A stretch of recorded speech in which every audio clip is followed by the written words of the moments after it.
양파. 왜 거의 모든 음식에 들어갔을까? 1. 양파는 왜 빠지지 않았을까? 왜 대부분의 음식에는 양파가 빠지지 않았을까요? 그저 맛을 더하기 위한 재료였을까요? 아니면 다른 이유가 있었을까요? 예전 부엌을 떠올려보면 양파는 늘 한쪽에 놓여 있었습니다. 눈에 띄는 재료는 아니었지만 거의 모든 음식에 조용히 들어가 있었습니다. 국을 끓일 때도, 고기를 볶을 때도, 반찬을 만들 때도 양파는 자연스럽게 손이 가는 재료였습니다. 특별해서가 아니라 없으면 어딘가 부족해지는 재료. 오늘은 이 익숙한 양파가 왜 그렇게 식탁에 자리 잡았는지 그 이유를 천천히 따라가 보겠습니다. 양파란 무엇이었을까? 우리가 먹는 부분. 양파는 겉으로 보면 단순한 둥근 채소처럼 보입니다. 그래서 많은 사람들이 뿌리라고 생각합니다. 하지만 우리가 먹는 양파는 뿌리가 아니라 겹겹이 쌓인 비늘줄기입니다. 하나의 줄기가 아니라 여러 층이 겹쳐 만들어진 구조. 이 구조 때문에 양파를 자르면 둥근 결이 나타나고 층마다 식감이 다르게 느껴집니다. 겉은 단단하고 안쪽으로 갈수록 부드러워지는 구조. 그래서 양파는 어떻게 써느냐에 따라 완전히 다른 식재료처럼 느껴집니다. 얇게 썰면 부드럽게 풀리고 두껍게 썰면 씹는 맛이 남습니다. 이 단순한 구조가 양파를 다양한 음식에 맞게 조절할 수 있게 만든 핵심이었습니다. 3. 오래 사랑받은 이유. 매운맛과 단맛 사이. 양파를 생으로 먹으면 알싸한 매운맛이 먼저 올라옵니다. 이 매운맛은 입안을 자극하고 향을 강하게 남깁니다. 하지만 불을 만나면 이 재료는 완전히 달라집니다. 매운맛은 줄어들고 은은한 단맛이 올라옵니다. 이 변화는 단순한 맛의 변화가 아니라 요리의 방향을 바꾸는 요소입니다. 고기와 함께 볶으면 기름진 맛을 정리해주고 국에 들어가면 국물의 깊이를 만들어줍니다. 그래서 양파는 강하게 튀지 않으면서 전체를 정리해주는 재료가 됩니다. 하나의 재료 안에 자극과 안정이 함께 들어있는 것. 이 점이 양파가 오래 식탁에 남은 가장 큰 이유였습니다. 4. 다루기 어려웠던 점. 눈물과 향, 그리고 균형.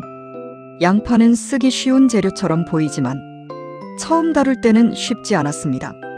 썰기만 해도 눈물이 납니다. 강한 향은 손과 공기 속에 오래 남습니다.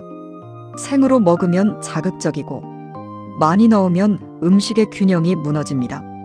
그래서 양파는 많이 넣는다고 좋은 재료가 아니라 어디까지 넣을 것인가를 고민해야 하는 재료였습니다.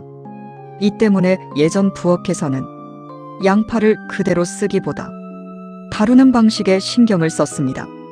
물에 잠깐 담가 자극을 줄이기도 했고 불에 먼저 익혀 단맛을 끌어내기도 했습니다. 즉 양파는 그 자체보다 어떻게 다루느냐가 중요한 재료였습니다. 이 과정을 통해 양파는 점점 음식의 중심이 아니라 기본을 만드는 재료로 자리 잡게 됩니다. 5. 사람들이 찾은 방법. 익히고 볶고 기본을 만들다. 양파는 그대로 쓰기보다 불과 함께 쓰일 때 제 역할이 분명해집니다.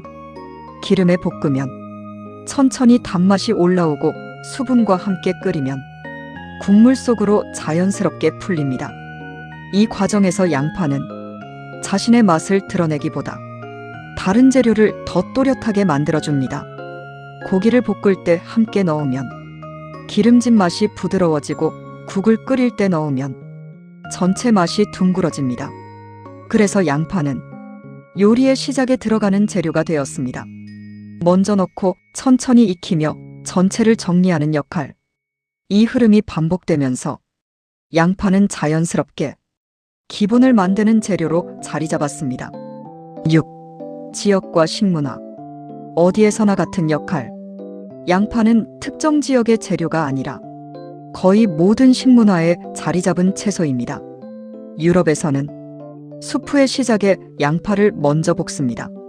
프렌치 어니언 수프처럼 양파 자체가 중심이 되는 음식도 있지만 대부분의 요리에서는 기초를 만드는 단계에서 사용됩니다. 중국 요리에서는 기름과 함께 향을 내는 재료로 쓰이고 한국에서는 국과 찌개, 볶음의 바탕을 만드는 역할을 합니다.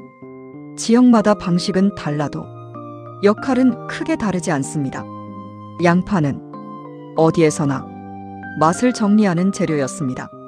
이 점이 이 식재료가 전 세계에서 오래 살아남은 이유이기도 합니다. 7. 사람들의 사용 방식. 눈에 보이지 않는 중심. 양파는 대부분 잘게 썰려서 들어갑니다. 그래서 음식 위에 뚜렷하게 보이지 않는 경우가 많습니다. 하지만 한 숟가락을 떠보면 이미 그 안에 들어가 있습니다. 볶음 속에 섞여 있고 국물 속에 녹아 있고 양념 속에 스며 있습니다. 그래서 양파는 기억에 남는 재료라기보다 맛을 이어주는 재료에 가깝습니다. 없으면 허전하고 있으면 자연스러운 상태. 이런 재료는 식탁에서 오래 남습니다. 양파는 그렇게 조용히 중심을 지켜온 재료였습니다. 8. 실제 식탁에서의 모습. 거의 모든 자리. 양파는 특정 요리에만 쓰이지 않습니다. 식탁 전체에 걸쳐 퍼져 있습니다. 생으로 썰어 고기나 국밥과 함께 먹기도 하고 볶아서 반찬의 중심이 되기도 합니다. 전으로 부쳐 간단한 식사가 되기도 하고 튀겨서 간식이나 안주가 되기도 합니다. 또 국과 찌개 속에서는 형태 없이 녹아 맛의 바탕이 됩니다. 이처럼 양파는 형태를 유지하기도 하고 사라지기도 하면서 여러 방식으로 식탁에 자리 잡습니다. 그래서 이 재료는 하나의 음식이 아니라 음식 전체를 연결하는 재료라고 할 수 있습니다. 9. 고르는 기준. 단단함과 무게로 보는 재료. 양파를 고를 때 가장 먼저 보는 것은 겉모양이 아니라 손에 들었을 때의 느낌입니다. 묵직하게 잡히는 양파는 속이 꽉 차 있고 수분이 잘 유지된 상태입니다. 껍질은 마르고 단단하게 붙어 있어야 하고 눌렀을 때 말랑하지 않아야 합니다. 겉이 깨끗해 보여도 속이 비어 있는 경우가 있고 싹이 올라온 양파는 이미 수분과 영양이 빠져나간 상태일 수 있습니다. 그래서 양파는 보기보다 무게와 단단함으로 고르는 재료입니다. 이 단순한 기준이 가장 정확한 판단이 됩니다. 10. 보관과 변화. 익숙하지만 쉽게 무너지는 재료. 양파는 흔한 재료지만 보관이 까다로운 편입니다.